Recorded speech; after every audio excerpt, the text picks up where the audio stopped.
Christmas പുതുവത്സരത്തെ വരവേൽക്കാൻ വിപണികൾ സജീവമായി. വ്യത്യസ്തവും ആകർഷകവുമായ ഉൽപ്പന്നങ്ങളാണ് വിറ്റഴിക്കുന്നത്.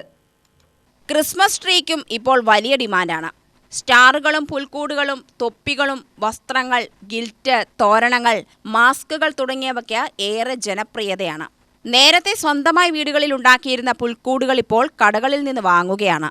ക്രിസ്മസ് ഉൽപ്പന്നങ്ങൾക്ക് വലിയ വിലവർധന ഉണ്ടായിട്ടില്ലെന്ന് കച്ചവടക്കാർ പറയുന്നു. ഡിസംബർ 25 നടക്കുന്ന ക്രിസ്മസ് വിപണി ഒരുങ്ങി. ക്രിസ്മസിനുള്ള പുൽക്കൂടിലുള്ള തോരണങ്ങളും മെഴുക് പ്രതിമകളും എല്ലാം ഇവിടെയുണ്ട്. പഴയ വിലയിലൊന്നും വ്യത്യാസമില്ല. പിന്നെ കരോളിനുള്ള ഡ്രസ്സ്, മാസ്ക്, പിന്നെ പുൽക്കൂട്ടിലുള്ള സ്റ്റാറുകൾ, ബോള്, ഗിഫ്റ്റ് അങ്ങനെയുള്ള ഐറ്റങ്ങളൊക്കെ വന്നിട്ടുണ്ട്. സീരിയൽ ബൾബുകൾ, സ്റ്റാറുകൾ, പിന്നെ ഡ്രസ്സ്, ക്യാപ്പുകൾ. ക്യാപ്പിന് 15 രൂപ, 20 രൂപ, പഴയ റേറ്റ് തന്നെ, വ്യത്യാസമൊന്നുമില്ല. 25-ന് ക്രിസ്മസ് 4-5 ദിവസമുള്ളൂ ഇനി വിപണി കച്ചവടത്തിന്. അപ്പോൾ എല്ലാവരും ഒരു പ്രതീക്ഷയിലാണ് കച്ചവടം ഉണ്ടാവുന്നുള്ള.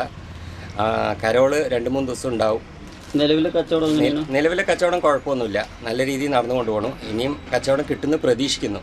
വ്യത്യസ്ത രീതിയിലുള്ള ഐറ്റംസ് എന്തെങ്കിലും വന്നിട്ടുണ്ടോ? ഇല്ല, വ്യത്യസ്ത രീതിയിലൊന്നുമില്ല, റേറ്റിലെ വ്യത്യാസമൊന്നുമില്ല. പിന്നെ പഴയതുപോലുള്ള പുൽക്കൂട് നമ്മൾ നിർമ്മിക്കുന്നതിന് വേണ്ടിയിട്ട് കുറച്ച് സമയം എടുക്കുമായിരുന്നു നേരത്തെ. ഇപ്പോൾ കംപ്ലീറ്റ് റെഡിമെയ്ഡ് ഇറങ്ങി തുടങ്ങി. അത് കാരണം കസ്റ്റമർക്കും വലിയ ബുദ്ധിമുട്ടൊന്നുമില്ല. വാങ്ങിക്കൊണ്ടുപോവുക, സെറ്റ് ചെയ്യേണ്ട കാര്യമുള്ളൂ. ക്രിസ്മസ് അപ്പൂപ്പന് വേണ്ട വസ്ത്രങ്ങൾക്കും വലിയ ഡിമാൻഡാണ്. കരോളിന് വേണ്ട ഒരുക്കങ്ങളെല്ലാം സ്വരുക്കൂട്ടുന്ന തിരക്കിലാണ് ജനങ്ങൾ. ക്രിസ്മസിന് മുന്നോടിയായി 23-നാണ് കരോൾ. പള്ളികളിലും വലിയ ഒരുക്കങ്ങളാണ് നടന്നുവരുന്നത്. UTV news, Palakkad.